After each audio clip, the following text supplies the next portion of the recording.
Good evening बच्चों। आज last class में जो हमने इकोनॉमिक्स जहाँ पे स्टॉप किया था, आज उसके आगे का हम पार्ट पढ़ेंगे, आगे का जो पार्ट है। तो जैसा कि आप देख सकते हैं बच्चों, मैंने लिखा है रियल फ्लो, उसके बगल में मैंने लिखा है फिजिकल फ्लो। रियल फ्लो का मतलब होता है जहां पे मनी इज नॉट यूज्ड, जहां पे सीधे सीधे गुड्स और सर्विस का डायरेक्टली कंजम्पशन होता है। Money is not used as a source of exchange, पैसे की जरूरत नहीं होती। पहले के समय में क्या होता था बच्चों, बार्टर सिस्टम में, जैसे मान लीजिए दो लोग हैं ए बी, ए के पास राइस है, चावल है, बी के पास व्हीट यानी कि गेहूं है। अब ए के पास राइस अगर है तो अगर उसे गेहूं चाहिए तो बी को अपना चावल दे देगा, और बी को अगर चावल चाहिए तो बी को वो अपना गेहूं दे देगा, और दोनों एक दूसरे के साथ एक्सचेंज करके अपना सामान ले लेंगे। यह था बार्टर सिस्टम जो पुराने टाइम में यूज होता था, when money was not invented. देखिए मैंने लिखा भी है barter system, physical flow. Physical flow का क्या मतलब होता है बच्चों, गुड्स का इस्तेमाल, डायरेक्ट गुड्स। फिजिकल मतलब goods which we can see and feel. So barter system, no use of money, ancient economy. पुराने समय में इकोनॉमी ऐसे ही चलता था।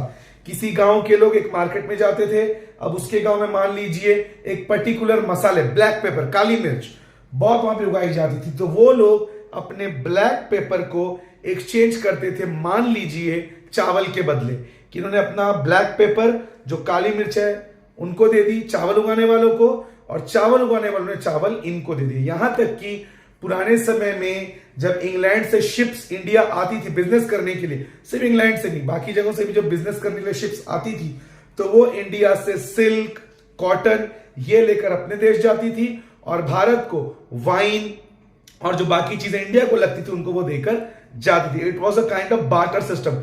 Goods will be exchange for goods, no money will be involve.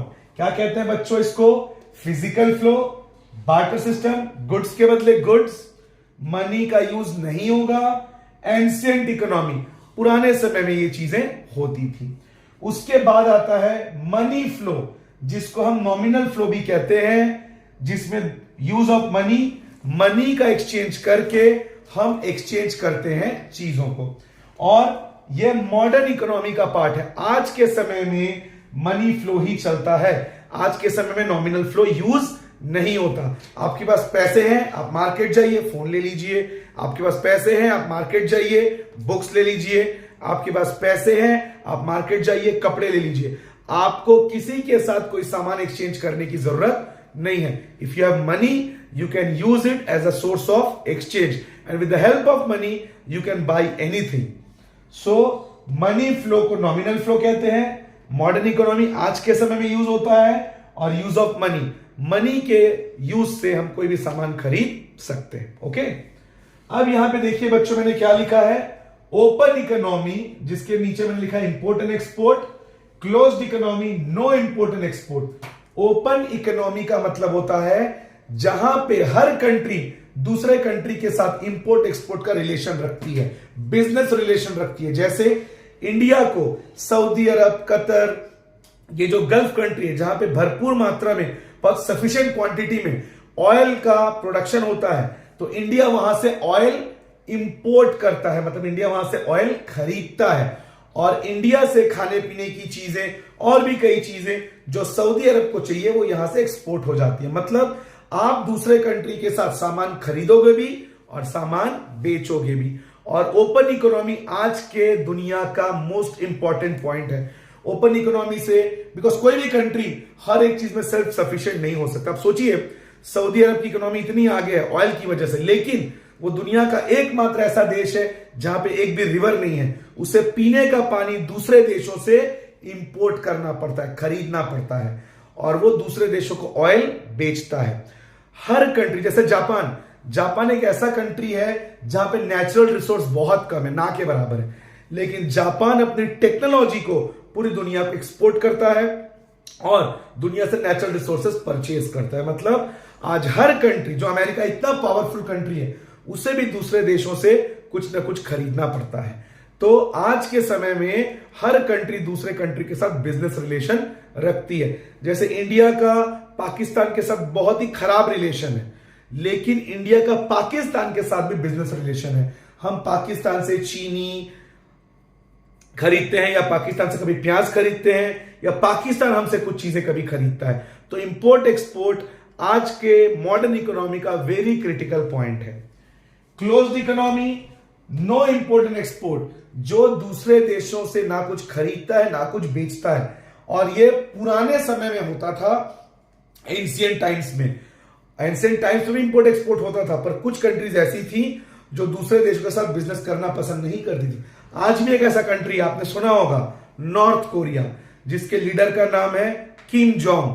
वो अपने country के बॉर्डर्स को क्लोज रखता है, ज्यादातर कंट्री से ना वो कुछ खरीदता है ना कुछ बेचता है, इसलिए उसकी इकोनॉमी बहुत ही ज्यादा डिक्लाइन में है। तो कहने का मतलब यह है बच्चों, क्लोज्ड इकोनॉमी, दूसरे देशों के साथ no import export, open economy, दूसरे देशों के साथ import export.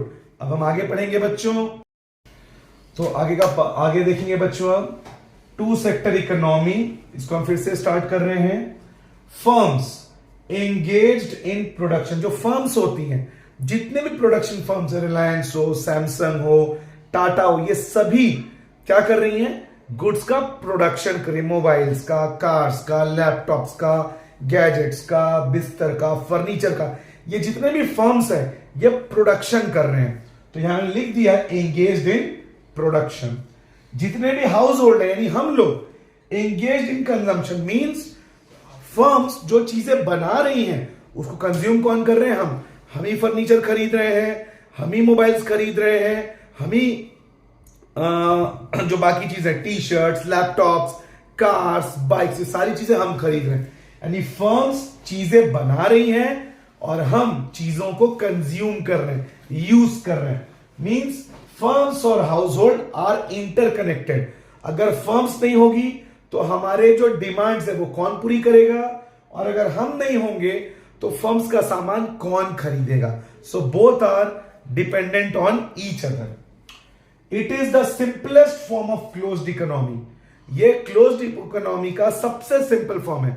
Again I am repeating, it is the most simple form of closed economy, जहां पे कोई गवर्नमेंट सेक्टर नहीं होता, यानी गवर्नमेंट का कोई इंटरफेरेंस नहीं होता, नो फॉरेन सेक्टर, कोई इंपोर्ट एक्सपोर्ट नहीं होता, नो सेविंग, कोई सेविंग भी नहीं होता। मतलब total production equal to total consumption, यानी कि फर्म्स अगर 2 करोड़ का सामान बना रही है तो जो कंज्यूमर्स है, यानी जो हाउस होल्ड है, यानी हम भी 2 करोड़ का सामान खरीद रहे हैं, यानी कि 1 रुपए भी हम बचा नहीं रहे।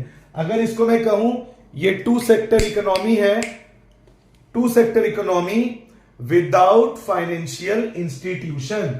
मतलब ये जो टू सेक्टर इकोनॉमी है, नो बैंक्स, इसका क्यों बच्चों ऐसा? बिकॉज नो सेविंग, यानी कि जितना सामान, जितना प्रोडक्शन फर्म्स कर रही हैं, कंज्यूमर्स उतना ही सामान परचेस कर रहे हैं, किसी प्रकार की सेविंग नहीं हो रही है। और सेविंग नहीं हो रही है तो बैंक का कोई काम नहीं है। इसीलिए टू सेक्टर इकोनॉमी जो मैं पढ़ा रहा हूं बच्चों अभी, वो है विदाउट फाइनेंशियल इंस्टीट्यूशंस। मतलब यहां पे बैंक्स का कोई काम नहीं है। फर्म्स जो है ना वो सेविंग कर रही हैं, इन्वेस्टमेंट के लिए ना हम सेविंग कर रहे हैं। जितना प्रोडक्शन होगा उतना ही कंजम्पशन होगा। अब आगे देखते हैं बच्चों। अगर बच्चों आप इस सर्कल को देखेंगे तो आपको ये अच्छे से समझ में आएगा, ठीक है। ये जो टू सेक्टर इकोनॉमी है इसको मैं इसमें समझा रहा हूं, साइकिल में। ध्यान से देखिएगा। हाउस होल्ड फैक्टर सर्विस दे रहा है फर्म्स को। हाउस होल्ड फर्म्स को क्या दे रहा है? Factor service, land, labour, capital और एंटरप्राइज।